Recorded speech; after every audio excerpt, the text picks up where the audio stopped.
بوئے خان کاٹے نواز شریف بائے عرفان صدیقی۔ سہیل صاحب کے گزشتہ کالم پر میرا پہلا رد عمل یہی تھا کہ اب چپ سادھ لینے کا مرحلہ آ گیا ہے۔ میں نے جو کہنا تھا وضاحت سے کہہ چکا۔ میں نے 4 متعین سوالات اٹھائے تھے تاکہ کالماتی مکالمہ موضوعاتی حدود کے اندر رہے، لیکن کسی ایک بھی سوال کا جواب نہیں ملا۔ کہانی وہیں گھمن گھیریاں کھا رہی ہے جہاں سے شروع ہوئی تھی۔ وہی پرانی بات دہراتے ہوئے کہا گیا، جو سلوک عمران خان کے دور میں نواز شریف اور ان کی جماعت سے ہوا، نواز شریف کو وہ سلوک دہرانے کی بجائے مفاہمت کا ہاتھ بڑھانا چاہیے۔ گویا عمران خان مشکلات کے جس بھنور میں ڈبکیاں کھا رہے ہیں، ان کا سبب نواز شریف کی خواہ انتقام ہے۔ کم از کم میری سمجھ سے بالاتر ہے کہ عمران خان کے قضیے میں تیروں کا رخ نواز شریف کی طرف کیوں ہے۔ اس آشفتہ سر نے 9 مئی کی محبت میں ایسے بہت سے قرض اتارے ہیں جو اس پر واجب بھی نہیں تھے۔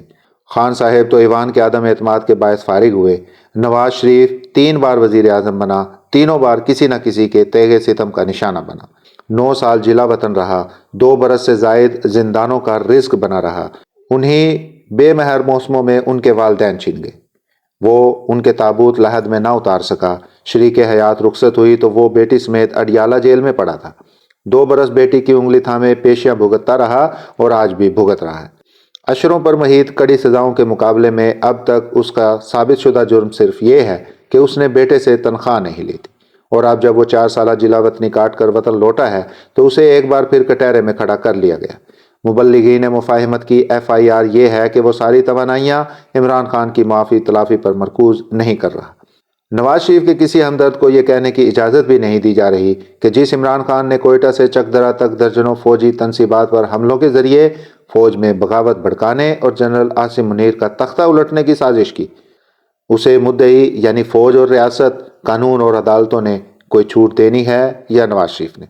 مزید کہا گیا، میں نے عمران خان کو مشورہ دیا تھا کہ وہ 9 مئی کے واقعات میں ملوث تمام لوگوں کو پارٹی سے نکال دیں، جس طرح بے نظیر نے طیارہ اغوا کے بعد الذوالفقار سے پیپلز پارٹی کو بالکل علیحدہ کر لیا تھا۔ بے نظیر بھٹو اور الذوالفقار کی مثال میں نے دی تھی، اسے خلط مبحث کا زاویہ دیتے ہوئے بھلا دیا گیا کہ بے نظیر بھٹو الذوالفقار کی سربراہ نہیں تھی۔ انہوں نے طیارہ اغوا کیا تھا، نہ ریاست کے خلاف باغیانہ کارروائیاں منظم کی تھی۔ عمران خان اس معاملے میں بے نظیر نہیں، مرتضی بھٹو ہیں۔ وہ 9 مئی کے واقعات میں ملوث ہی نہیں، ان واقعات کے محرک اور منصوبہ ساز ہیں۔ ان سے یہ مطالبہ کہ وہ 9 مئی کے واقعات میں ملوث تمام لوگوں کو پارٹی سے نکال دیں، منطق و دانش کا مضحکہ خیز نمونہ ہے۔ ارشاد ہوا، فوجی سربراہوں سے اختلاف بالکل وہی جرم ہے جو نواز شریف نے 6 بار کیا، جبکہ عمران خان نے وہی جرم تھوڑی بار کیا ہے۔ یہ الگ بات کہ میاں صاحب نے ہر بار مقتدرہ سے دوبارہ صلح کر لی۔ عمران خان اس لچک سے عاری ہیں۔ یہی بات ہے کہ وہ مسلسل مشکل میں ہیں۔ سینئر صحافی لکھتے ہیں کہ یہ دلیل تاریخ کے چہرے پر کالک تھوپنے کے مترادف ہے۔ نواز شریف کی اگر 6 فوجی سربراہوں سے نہیں بنی تو یہ سول بالادستی اور فوجی دراز دستی کی جنگ تھی۔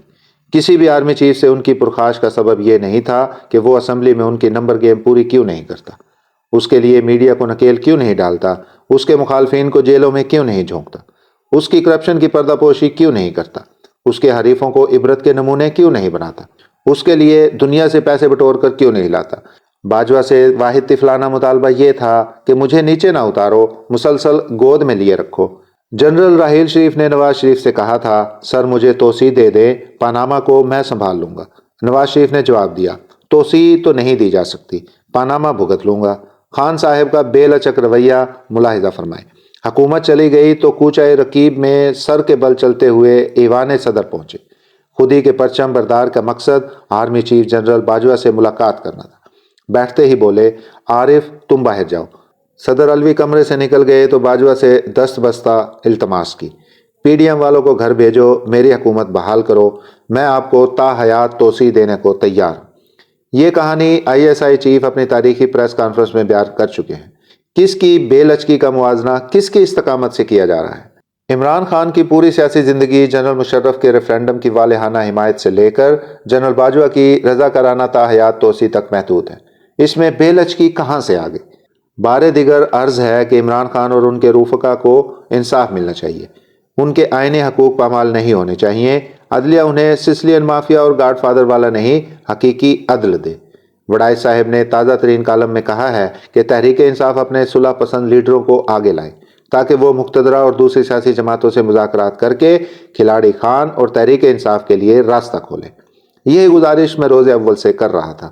فرق صرف یہ ہے کہ راستہ کھلوانے کے لیے جنہیں مقتدرہ کہا گیا ہے میں انہیں چابی بردار کہہ رہا ہوں۔ درست کہا گیا کہ جو بوئیں گے وہی کاٹیں گے۔ نواز شریف ایکڑوں پر محیط علام و مصائب کی خودرو فصل بغیر بوئے ہی کاٹ رہا ہے۔ عمران خان نے تو زہریلے نوکیلے کانٹوں کی فصل بڑی مشقت اور ریاضت سے بوئی، اور آج جب پک کر تیار ہو جانے والی یہ فصل خان صاحب کو کاٹنا پڑ رہی ہے تو مبلغین مفاہمت کا تقاضا ہے کہ نواز شریف خان صاحب کو تو کسی سایہ دار درخت تلے بٹھا دیں اور یہ فصل خود کاٹے۔ اور آخری بات یہ کہ باسی بھوسے کی جگالی اور مرجھا جانے والی دلیلوں کے گلدستے سجانے کا بے ذوق تماشا کب تک؟